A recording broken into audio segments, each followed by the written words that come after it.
So మనతో పాటు ఉన్నారు జాతీయ అధికార ప్రతినిధి నర్సిరెడ్డి గారు, వారితో మాట్లాడదాం. నమస్తే అండి. నమస్కారం. సో ముందుగా మీకు గణతంత్ర దినోత్సవ శుభాకాంక్షలు. తప్పకుండా మీకు కూడా అమ్మా. ఎలా జరిగింది వేడుకలన్నీ ఇక్కడ? బాగా జరిగింది. ఇవాళ 75వ గణతంత్ర దినోత్సవాన్ని ఎన్టీఆర్ ట్రస్ట్ భవన్లో ఘనంగా నిర్వహించాం. ఇవాళ చాలా సుదినం, దేశ ప్రజలందరికీ కూడా అద్భుతమైనటువంటి దినం. ఇవాళ భారతదేశానికి 1947 ఆగస్టు 15 స్వాతంత్రం వచ్చినప్పుడు అనేక మంది త్యాగాలు, బలిదానాల ద్వారా వారి ప్రాణాలను సైతం భారతమాతకు పుష్పాల్లో అర్పించి స్వతంత్ర సముపార్జన తెస్తే ఆ తెచ్చిన స్వాతంత్రాన్ని ప్రజలకు స్వేచ్ఛ స్వాతంత్రాలు ప్రసాదించడం కోసం ఒక అద్భుతమైనటువంటి రాజ్యాంగం ఉండాలనేటువంటి ఉద్దేశంతో 2 సంవత్సరాల 11 నెలల 18 రోజులు కష్టపడి ఇవాళ రాజ్యాంగాన్ని రూపొందించుకున్న తర్వాత 1950 జనవరి 26 రోజున భారత రాజ్యాంగం అమల్లోకి వచ్చింది. అందుకని ఇది భారతదేశంలోనే కాకుండా ప్రపంచంలోనే అతిపెద్ద లిఖితపూర్వకమైనటువంటి రాజ్యాంగం. ఇలా ప్రాథమిక హక్కులు కానీ, విధులు కానీ, అనేక రకాలుగా అన్ని అవకాశాలు ఉన్నటువంటి రాజ్యాంగం. భారత రాజ్యాంగం ఇలా ప్రజలకు అందరికి కూడా ఆచరణీయమైనటువంటిది. అందుకనే భారత రాజ్యాంగం అమల్లోకి వచ్చి 75 సంవత్సరాలు అందుతున్నటువంటి తరుణంలో ఇంకా మనం చాలా ముందుకు పోవలసినటువంటి అవసరం ఉంది. దురదృష్టవశాత్తు 75 సంవత్సరాల తర్వాత కూడా ఇప్పటికీ ఆర్థిక అసమానతలు, సాంఘిక దురాచారాలు, మూఢనమ్మకాలు, నిరక్షరాస్యత, నిరుద్యోగం, ఆకలి కేకలు, అందన వైద్యం చేత ప్రజలు అసలు బాస్తున్నటువంటి పరిస్థితి, రైతుల ఆత్మహత్యలు కొనసాగుతున్నటువంటి పరిస్థితి, వీటిని అన్నిటిని కూడా అధిగమించవలసినటువంటి అవసరం ఉంది. అందుకని మనం అందరం కూడా రాజ్యాంగ రక్షణ కోసం ప్రతి ఒక్కరం కూడా ముందుకు పోవాల్సినటువంటి అవసరం ఉంది. అందుకనే రాజ్యాంగ రక్షణలోనే, రాజ్యాంగ నీడలోనే దేశ సౌభ్రాతృత్వాన్ని కాపాడడం కోసం మనం అందరం కృషి చేయాలని ఇది ఒక సుదినం అని మేము భావిస్తున్నాం. రైట్ అండి.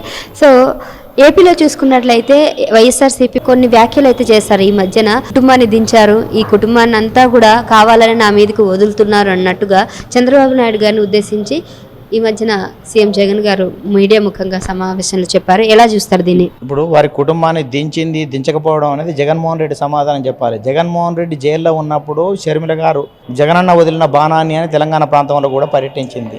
ఇవాళ నాటి నుంచి నీటిదంగానే కుటుంబాలని, రాజకీయ అధికారాన్ని, బంధువుని, ప్రజాస్వామ్యాన్ని కూని చేసినటువంటి చరిత్ర జగన్మోహన్ రెడ్డి గారిది. జగన్మోహన్ రెడ్డిది పక్తు రాజకీయం అనేది తన స్వార్థం కోసమే చేసినటువంటి వ్యక్తి. ఇవాళ స్పష్టంగా వాళ్ళ సోదరి చాలా ఆరోపణలు చేస్తుంది. నా కుటుంబాన్ని చీల్చడానికి కారణం ఎవరు అనేది మా తల్లిని అడగండి చెబుతుంది అనేటువంటి.